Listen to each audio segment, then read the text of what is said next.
done my call, and I'm gonna just quickly show the like a little picture of how to do this the reverse linked list problem, because I understand it now and it is awesome.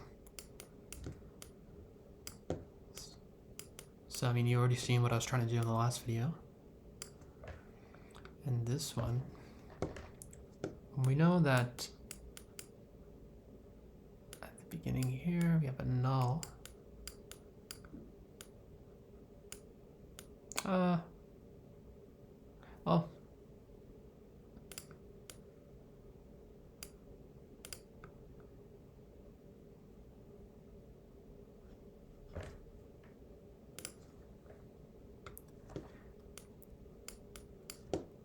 We know the like basically null, nil, whatever, none.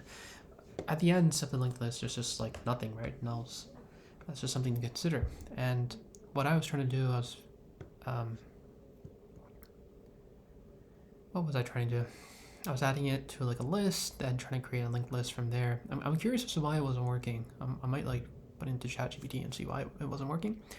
In this scenario here, what if we like try and like, you know, like kind of come here at the start and like reverse it. So instead of this, we kind of cut that, reverse, cut that, reverse, cut that, and reverse. Right? So what does that take? Well, that's gonna take two things. You can't just have like one current, right? Like you can't just have one pointer. You're gonna have like you're going to need 2 pointers to try and do this, just to demonstrate as to why we need 2 pointers. Maybe that's something I should clarify from the video. But here, so we have previous. Actually, let me just undo. Okay, so we have previous and we have current, right? 2 pointers. So this one's pointing at this node. Previous is pointing even like it's just a null value at the moment, or none.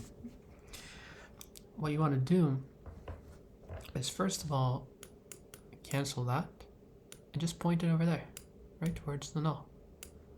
Okay. When that happens, then we can kind of, we ideally want to go through the entire list, right? We want to come here and then point that, point that. So what we need to do is we need to jump previous by 1, jump current by 1 here, right? And of course, we see over here that the path to the next node has been broken. So we need some way in the code to remember this. So that's something to keep in mind. And we just kind of keep this process going. So now that previous is here, current is here. Again, we cut this, point it, point this to here, and then again, move previous to here, current to there. And I think you get the pattern now. And so the code, to be honest, I was pretty confused with the code that Nicode wrote, but you know, so previous, none, current is just the head, similar to the picture. And then while current, so while you want to keep on going until you reach current as null, right? Then you have nothing else to iterate on. And so the first thing I did actually, what was I just wrote, so while cur, we want to make sure that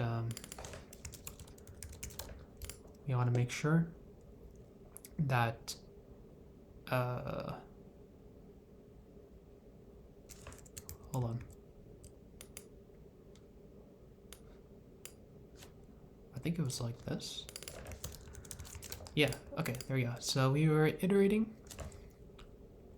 We know at the end of each step, we want to move previous to 1 step ahead and cur to 1 step ahead. And that's the way to do it here.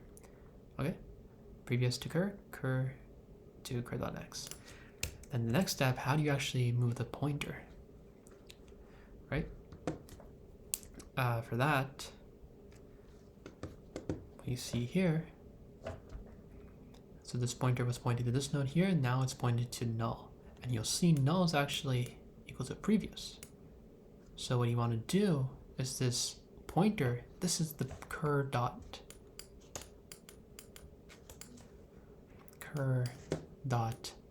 next pointer, right? You just want to make it equal to previous. So what you do is cur dot next is equal to previous. Cool.